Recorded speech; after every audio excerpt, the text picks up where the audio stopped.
সুপ্রিয় ষষ্ঠ শ্রেণীর শিক্ষার্থী, আজকের সেশনে তোমাদেরকে স্বাগত জানাচ্ছি। আমি মোহাম্মদ লিয়াকত আলী, সিনিয়র শিক্ষক গণিত, মাধবপুর উচ্চ বিদ্যালয়, লন্ডন, নাটোর। প্রিয় শিক্ষার্থী, আশা করি সবাই ভালো আছো এবং সুস্থ আছো। আজ আমাদের ত্রিমাত্রিক বস্তুর গল্প অভিজ্ঞতার গত সেশনে আমরা শুরু করেছিলাম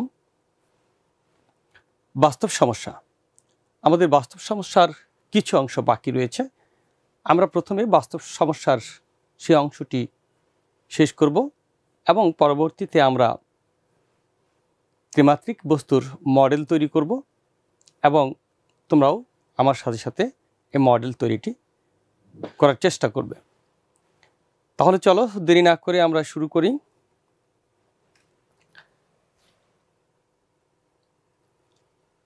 স্ক্রিনে তোমরা তোমাদের যে বাস্তব সমস্যা, সমস্যা নম্বর 5, তোমরা এই সমস্যাটির দিকে একটু ভালো করে খেয়াল করো এবং সমস্যাটি একটু ভালো করে সবাই কয়েকবার পড়ো, কারণ সমস্যাটি আমাদেরকে যদি সমাধান করতে হয় তাহলে আমাদেরকে বারবার কিন্তু সমস্যাটি ভালো করে পড়তে হবে এবং সেখান থেকে কি কি তথ্য দেওয়া আছে সে বিষয়টি কিন্তু আমাদেরকে বুঝতে হবে এবং আমাদের কাছে কি জানতে চাওয়া হয়েছে সেই বিষয়টি কিন্তু আমাদেরকে বুঝতে হবে।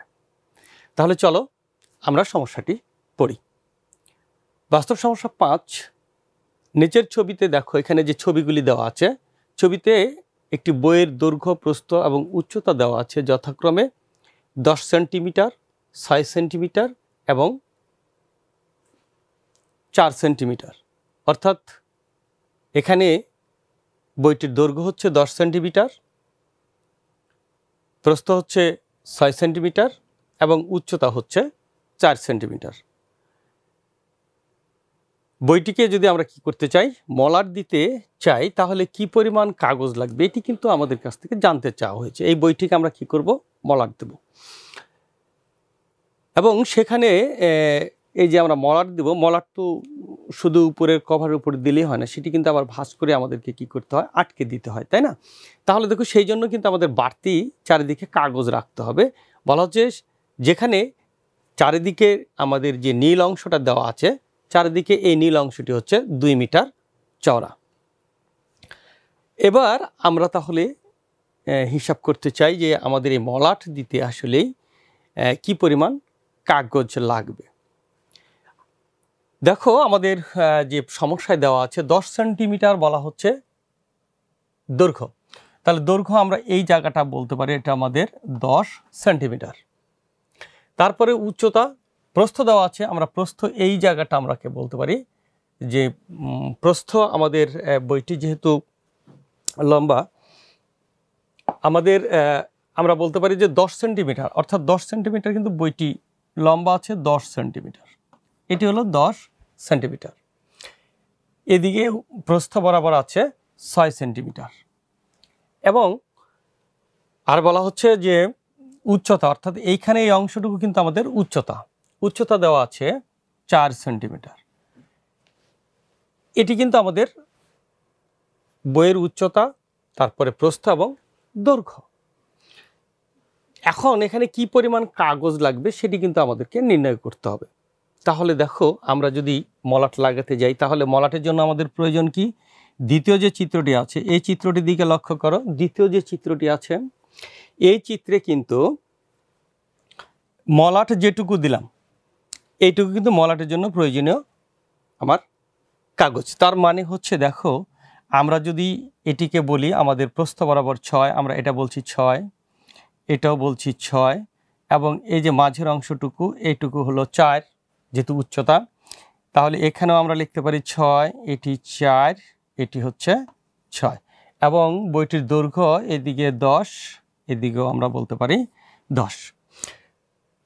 তাহলে এই বইটির কাগজের যে দৈর্ঘ্য সেটি যদি আমরা হিসাব করতে চাই তাহলে দৈর্ঘ্য এবং প্রস্থ দিয়ে আমরা হিসাব করে বের করতে পারবো। কিন্তু একটি মজার বিষয় হচ্ছে যেহেতু চারিদিক দিয়ে আবার কি যে নীল রং করা অংশটা আছে, অর্থাৎ দেখো যে নীল রং করা আছে এটির, তাহলে কিন্তু কাগজের এই অবস্থাটা কিন্তু এই রকম অবস্থা দাঁড়াবে, অর্থাৎ কাগজটি এই অবস্থায় দাঁড়াবে। আমরা তাহলে ওই চিত্রে যদি এবার যাই, তাহলে আমাদের এদিকে বাড়তি কয় ইঞ্চি আছে? বাড়তি আছে কিন্তু আমাদের এই যে 6-এর পাশে দেখো আমাদের বাড়তি হলো 2 সেন্টিমিটার। তাহলে এইটুকু হলো আমাদের 2 সেন্টিমিটার, অর্থাৎ এই চওড়াটাই হচ্ছে 2 সেন্টিমিটার এবং এই চওড়াটাও 2 সেন্টিমিটার। এদিকেও আছে এই চওড়া অংশটুকু বা এই চওড়া অংশটুকু বা এই চওড়া অংশটুকু সবই হচ্ছে 2 সেন্টিমিটার। তাহলে আমাদের আগে ছিল কত? দেখো আমাদের আগের দৈর্ঘ্য যদি আমরা এইভাবে যোগ করি কাগজের দৈর্ঘ্যটা, তাহলে আমরা পাচ্ছি 6 4 10 6 16 সেন্টিমিটার। এবার যদি আমরা এদিকে যদি আমরা দৈর্ঘ্যটা দেখি, তাহলে কি হচ্ছে? এদিকে আছে 10, কিন্তু এই 10-এর সাথে এদিকে 10, তার মানে এই লাল এখান থেকে এই হলুদ এবং এই লাল মিলিয়ে আমরা পাচ্ছি হলো, এখানে লক্ষ্য করো কত? 16 সেন্টিমিটার। অর্থাৎ এখান থেকে এই পর্যন্ত আছে আমাদের 16 সেন্টিমিটার, আর এই অংশ থেকে এই অংশ পর্যন্ত আছে আমাদের 10 সেন্টিমিটার। তো যেহেতু আমাদের দুই পাশে আমাদের বৃদ্ধি পেয়েছে কত? আমাদের দুই পাশে কিন্তু বৃদ্ধি পেয়েছে কয় সেন্টিমিটার করে? তাহলে দৈর্ঘ্য বরাবর বাড়লো কত? এদিকে 2 সেন্টিমিটার, এদিকে 2 সেন্টিমিটার। এবং আমরা দুই দিকেই যদি আমরা বলি যে তাহলে দৈর্ঘ্য আমাদের দৈর্ঘ্য বরাবরও বাড়লো কত? দৈর্ঘ্য বরাবরও বাড়লো 2 সেন্টিমিটার এবং এই প্রস্থ বরাবরও কিন্তু আমাদের 2 সেন্টিমিটার করে বৃদ্ধি পেয়েছে। অর্থাৎ এই বৃদ্ধিটা কিন্তু দুই দিকে পেয়েছে। এটি তোমরা বুঝতে পেরেছো কিনা? তাহলে দেখো এটিকে মোট দৈর্ঘ্য আমরা কত বলতে পারি? আমাদের তাহলে দুই দিকের দৈর্ঘ্য এবং দুই দিকের প্রস্থ বরাবর আমাদের মোট কতখানি দৈর্ঘ্য হলো। তাহলে আমরা এবার হিসাব করি। তাহলে হিসাব করলে আমরা বিষয়টা আরেক ক্লিয়ার হব। তাহলে দেখো আমরা লিখতে পারি বইটির দৈর্ঘ্য বরাবর মলাটের, বা আমরা যে মলাট দিব তা মলাটের দৈর্ঘ্য, দৈর্ঘ্য বরাবর মলাটের দৈর্ঘ্য আমরা লিখতে পারি দৈর্ঘ্য বরাবর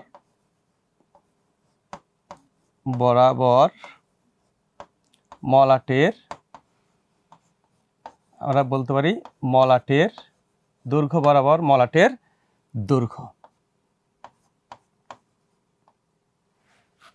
দৈর্ঘ্য বরাবর আমাদের মলাটের দৈর্ঘ্য কতখানি হচ্ছে? দেখো মলাটের দৈর্ঘ্য হচ্ছে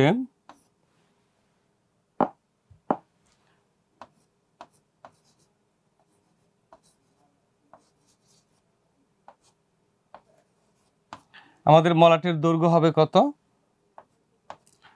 আমাদের আগে ছিল কত? 6 4 6 এবং এদিকে ছিল 10। আমরা বলেছি দৈর্ঘ্য আমাদের কত? দৈর্ঘ্য হলো 10। তাহলে দৈর্ঘ্য বরাবর আমাদের 10 ছিল, তারপরে দুই দিকে বেড়ে গেল কতখানি? 2 2, দেখো 2 2 4 সেন্টিমিটার কিন্তু বেড়ে গেল। তাহলে মোট হলো কত? 10 আর 4 মোট হলো 14 সেন্টিমিটার। এটুকু নিশ্চয়ই তোমরা বুঝতে পেরেছ। এবার যদি আমরা প্রস্থ বরাবর যদি আমরা হিসাব করি, এবার প্রস্থ বরাবর আমরা যদি প্রস্থ বরাবর হিসাব করি, তাহলে প্রস্থ বরাবর যদি হিসাব করতে যাই, তাহলে মলাটের আমরা দৈর্ঘ্য পাবো কত? প্রস্থ বরাবর দৈর্ঘ্যটা কত হচ্ছে? মোট দৈর্ঘ্যটা হচ্ছে আমার ছিল আগে ছিল কত?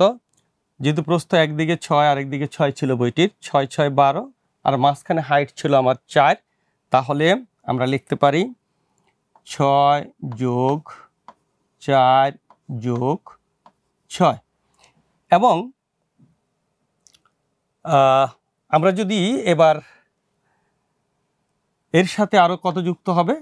এর সাথে আবার যুক্ত হচ্ছে দুই দিকে বৃদ্ধি, 2 যোগ 2, যেটি নীল কালার, এই যে নীল কালার আমার দুই দিকে যুক্ত হয়েছে।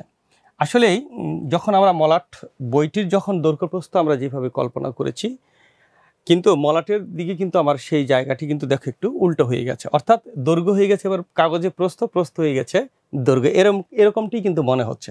আসলে তাই তো, কারণ যখন আমরা এই বইটির যখন আমরা খুলবো, দেখো এই বরাবর কিন্তু ছোট আছে, এদিকে কিন্তু বড়, তার মানে এটা আমরা প্রস্থ ধরেছি, এটা আমাদের দৈর্ঘ্য। কিন্তু যখন আমি বইটাকে মলাটাকে যখন এইভাবে আমরা কি করছি, যখন আমরা মেলে ধরছি, তখন কিন্তু আমার প্রস্থ এখন বড় হয়ে যাচ্ছে। বিষয়টি কিন্তু একটু খেয়াল রেখো।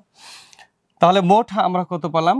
আমাদের হলো 14, এখানে হলো 6 4 10 6 16 আর হচ্ছে 4, তার মানে আমরা পেয়ে গেলাম 20 সেন্টিমিটার।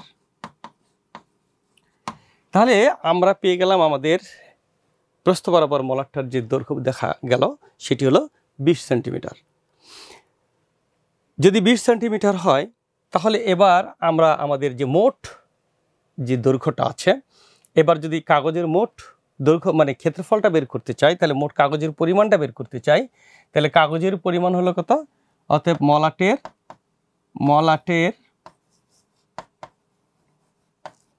মলাটের এবার লিখব কাগজের পরিমাণ।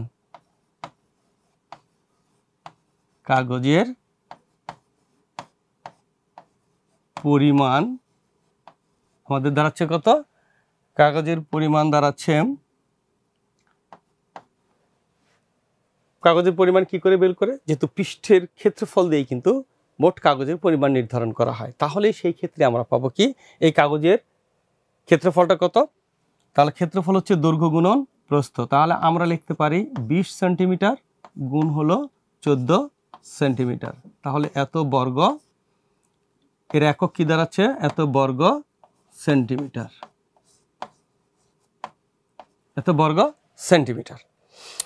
বিষয়টি নিশ্চয়ই বুঝতে পেরেছে। এখন আমরা যদি একটু গুণ করে দিই, তাহলে গুণ করলেই দেখো আমাদের গুণফল কত আসে। তাহলে আমাদের গুণফল আসছে 14 দুগুণ 28, সাথে একটি শূন্য, এত বর্গ সেন্টিমিটার। তাহলে এত বর্গ সেন্টিমিটার।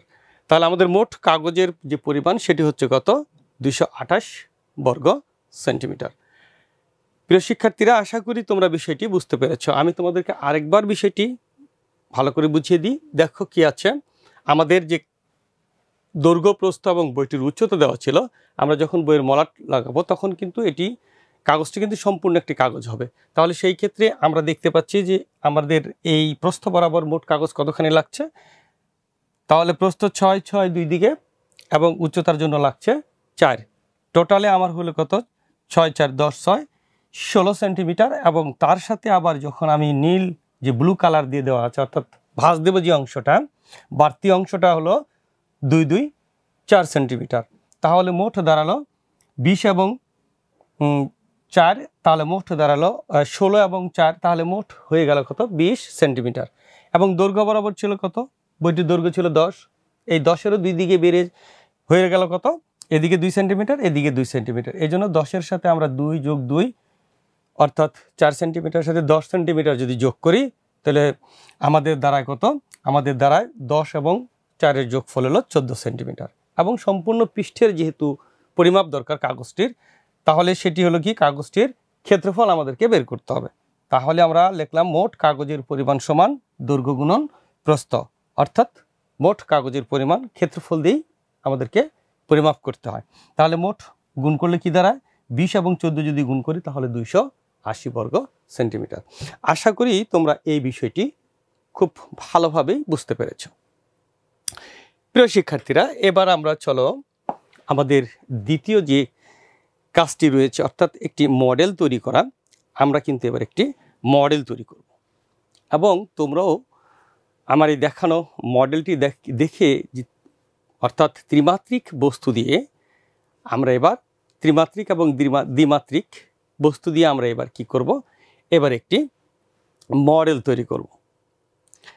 এই মডেল তোমরা বাসা থেকে নিজেরা কিন্তু এক একজন নিজের পছন্দ অনুযায়ী মডেল তৈরি করে আনবে এবং এই মডেল কিভাবে তৈরি করলে, তার কি কি উপাদান লাগলো, তুমি কিভাবে তৈরি করলে ইত্যাদি ডিটেলস কিন্তু তোমাকে লিখে নিয়ে আসতে হবে। কারণ এটি কিন্তু তোমাদেরকে আগামী দিন শ্রেণীকক্ষে প্রদর্শন করতে হবে এবং শ্রেণীকক্ষের বাইরেও কিন্তু এটি প্রদর্শন করতে হবে এবং তোমার তৈরি করা মডেলটি কিন্তু সবাই দেখবে। সেজন্য কিভাবে তৈরি করেছ এবং কিভাবে এর পৃষ্ঠের ক্ষেত্রফল নির্ণয় করা যায়, এই বিষয়গুলি কিন্তু তুমি অবশ্যই লিখে নিয়ে আসবে। তাহলে চলো আমরা প্রথমে একটি মডেল তৈরি দেখি। যে আগে আমরা কিছু মডেল দেখি। তোমাদের পাঠ্য বইতে দেখো এরকম কিছু মডেল দেওয়া আছে। তো আমি খুব সংক্ষেপে তোমাদেরকে আমি কোনো কিছু ব্যয় না করি, আমরা সবসময় চেষ্টা করব আমরা যেন কোনো কিছু কেনা না লাগে, না কিনেই যেন আমরা আমাদের আশেপাশে অনেক ঘনবস্তু, অনেক ত্রিমাত্রিক বস্তু পাওয়া যায়, যে বস্তুগুলি দিয়ে আমরা কিন্তু অনায়াসেই এরকম মডেল তৈরি করে ফেলতে পারি। দেখো আমি কিন্তু খুব সহজেই এই আমার ব্যবহৃত পরিত্যক্ত যে কিছু ত্রিমাত্রিক বস্তু ছিল সেগুলো দিয়ে আমি একটা ছোট্ট মডেল তোমাদেরকে তৈরি করে দেখাবো। এই জন্য আমার প্রয়োজন হয়েছে একটি টিস্যু বক্স এবং একটি আরেকটু লম্বা সাইজের যে কোনো ওষুধের বক্স, অথবা আমার একটি এরকম একটি লম্বা বক্স। দেখো আমি নিচে ব্যবহার করেছি টিস্যু বক্স এবং উপরে আরেকটি বক্স ব্যবহার করেছি যেটি টিস্যু বক্সের চেয়ে একটু লম্বা। এবং দেখো উপরে কিন্তু একটি আমি চাল দিয়ে দিয়েছি, অর্থাৎ চালাটা কিসের? একটি দ্বিমাত্রিক বস্তু দিয়ে আমি একটি চালা দিয়েছি। ইচ্ছা করলে এটিকেও তুমি ত্রিমাত্রিক তৈরি করে দেখাতে পারো। তো আমি তো খুব সহজে দেখো সিম্পলভাবে তৈরি করলাম। তাহলে আমার মডেলটি তোমরা দেখতে পেয়েছো যে আমি একটি টিস্যু বক্স, আরেকটি লম্বা একটু আয়তাকার ত্রিমাত্রিক বস্তু, দুটি আমার আয়তাকার, তোমরা আয়তাকারও নিতে পারো, ঘনাকৃতির নিতে পারো। হ্যাঁ, এই বস্তুগুলি দিয়ে তোমরা কি করতে পারো? যে কোনো মডেল কিন্তু তৈরি করতে পারো। তাহলে মডেলটি আমি কিভাবে তৈরি করলাম, আমি যদি সেগুলো লিখে দেখাই তাহলে কি লিখব? যে আমার কি কি বস্তু লেগেছে। আমার দুইটি আয়তাকার ত্রিমাত্রিক আয়তাকার বস্তু লেগেছে, সাথে একটি দ্বিমাত্রিক আমি একটা কাগজ ব্যবহার করেছি। তোমরা ইচ্ছা করলেও এরকম সহজ উপায় এবং খুবই লো কস্ট, অর্থাৎ কোনো খরচ ছাড়াই কিন্তু তোমরা বাড়িতে যে ব্যবহার করা অনেক এরকম পরিত্যক্ত ত্রিমাত্রিক বস্তু পাবে, সেগুলি দিয়ে এই সহজেই কিন্তু এরকম মডেল তৈরি করে নিয়ে আসতে পারবে। তোমরা এইভাবে মডেলগুলি তৈরি করবে এবং এই মডেলের যদি আমরা পৃষ্ঠের ক্ষেত্রফল নির্ণয় করতে চাই তাহলে কিন্তু আমরা যদি পরিমাপ করি, পরিমাপ করলেই কিন্তু আমরা এর পৃষ্ঠেরও ক্ষেত্রফল বের করতে পারবো। তো চলো দেখি কিভাবে তোমরা পরিমাপ করবে। তো তোমাদের হাতে তো অবশ্যই স্কেল আছে, স্কেল নেবে। স্কেল নিয়ে তোমরা এর দৈর্ঘ্য, প্রস্থ ইত্যাদি কি করবা? পরিমাপ করবা। দৈর্ঘ্য মাপবে, তারপরে তার প্রস্থ মাপবে, উচ্চতা মাপবে, প্রস্থ কত আছে সেটা মাপবে, দৈর্ঘ্য কত আছে সেটা পরিমাপ করবে, উচ্চতা কতখানি আছে সেটা। দেখো আমি স্টেজ হিসাবে যে ব্যবহার করেছি, কি আমি স্টেজ হিসাবে ব্যবহার করেছি একটি টিস্যু বক্স, তাই না? এবং দেখো এই টিস্যু বক্সের কিন্তু দেখো এর নিচে কিন্তু এই জায়গাটাতে কিন্তু এই যে আরেকটা আয়তাকার আমার যে ত্রিমাত্রিক বস্তু রয়েছে সেটি কিন্তু বেশ কিছু জায়গা দখল করে নিয়েছে। তাহলে এইটুকু তো আমাদের পৃষ্ঠ হিসাবে বিবেচিত হবে না, এটি কিন্তু মাথায় রাখতে হবে। তাহলে এই পৃষ্ঠের ক্ষেত্রফল বের করব, এই পৃষ্ঠের ক্ষেত্রফল, এখান থেকে এইটুকুর ক্ষেত্রফল বের করব, এখান থেকে এইটুকুর আমরা ক্ষেত্রফল বের করব। এবং এই যে পাশে যে অংশটা আছে এখানে আমরা স্কেল দিয়ে বা কলম দিয়ে আমরা দাগ দিয়ে নিব, নিয়ে এখানে একটি কি করব? একটি পৃষ্ঠ তৈরি করব। করে আমরা কিন্তু এই পৃষ্ঠটির এই যে আমরা মডেলটি তৈরি করেছি তার ক্ষেত্রফল বের করতে পারবো। এবং এই যে আমার খারাপভাবে যেটি দেওয়া আছে সেই আমরা ত্রিমাত্রিক বস্তুটিরও দৈর্ঘ্য, প্রস্থ, উচ্চতা যদি মাপি তাহলে প্রত্যেকটি পৃষ্ঠের কিন্তু আলাদা আলাদা করে দৈর্ঘ্য, প্রস্থ, উচ্চতা মেপে তুমি প্রত্যেকটি পৃষ্ঠের ক্ষেত্রফল বের করতে পারবে। এবং তোমরা বাসা থেকে তাই করবে, প্রত্যেকটি পৃষ্ঠের ক্ষেত্রফল বের করে এই পৃষ্ঠের গায়ে কিন্তু লিখে দিবে। তুমি কি ধরনের মডেল তৈরি করলে তার কি নাম দিবে, তার একটি নামও কিন্তু তুমি দিয়ে নিয়ে আসবে। এই যে বিষয়গুলি এগুলো কিন্তু তোমাদেরকে খুব যত্ন সহকারে বাসা থেকে করতে হবে। তাহলে আমরা দেখো খুব সহজেই কিন্তু আজকে একটি মডেল তৈরি করে ফেললাম। আমি যেহেতু মডেলটা আগেই তৈরি করেছি, কিছু লাগে নাই, আমার কস্টেপ লেগেছে আর দুটি দেখো বক্স লেগেছে, তাই না? এই বক্সগুলি কি সব আয়তাকার ত্রিমাত্রিক বস্তু। এই আয়তাকারও নিতে পারো, তোমরা বর্গাকার নিতে পারো। এরপরে এখানে ত্রিভুজ আকৃতির দেখো আমার এই পৃষ্ঠটা কি, এটি কিন্তু দ্বিমাত্রিক, এটাকে ইচ্ছা করলে আমরা ত্রিমাত্রিকও তৈরি করে দিতে পারি। যদি একটা প্রিজম বানিয়ে দিই তাহলেও কিন্তু আমরা এখানে বসিয়ে দিই, তাহলে কিন্তু আমাদের বস্তু এই একটি মডেল হয়ে যাবে। এর পাশে যদি আরও কিছু কেউ যুক্ত করতে চাও, যেমন মনে করো কেউ যদি এর পাশে আরও একটি আয়তাকার বস্তু যদি তোমরা যুক্ত করতে চাও সেটিও কিন্তু তোমরা করতে পারো। লক্ষ্য করো, যদি এর পাশে যদি তুমি এরকম একটি ছোট আয়তাকার বা ঘনাকার বা ঘনক যদি এখানে যুক্ত করে দাও, অথবা এই পাশে একটি ঘনক, এই পাশে একটি ঘনক দাও, তাহলে কিন্তু আরেকটি মডেল হয়ে যাবে। এবং তুমি ইচ্ছা করলেও কি করতে পারো, এর পাশে দেখো তোমাদের ছবিতে দেখানো যে চিত্রগুলি আছে, দেখো আমি কিন্তু সেম এইরকম একটা তৈরি করেছি। তোমরা এরকম পাশে আরও একাধিক তৈরি করেও কিন্তু মডেল তৈরি করতে পারো। আবার কেউ ইচ্ছা করলে যে এইরকম আছে, তুমি এটি দেখে দেখেও কিন্তু মডেলটি তৈরি করতে পারো। এটি কি ত্রিমাত্রিক বস্তুর মডেল, আমরা এই নামই দিতে পারি। ঠিক আছে, তাহলে আজ এ পর্যন্তই, আবার দেখা হবে নেক্সট সেশনে। সে পর্যন্ত সবার সুস্বাস্থ্য এবং মঙ্গল কামনা করে এখানেই বিদায় চাইছি। সবাইকে ধন্যবাদ।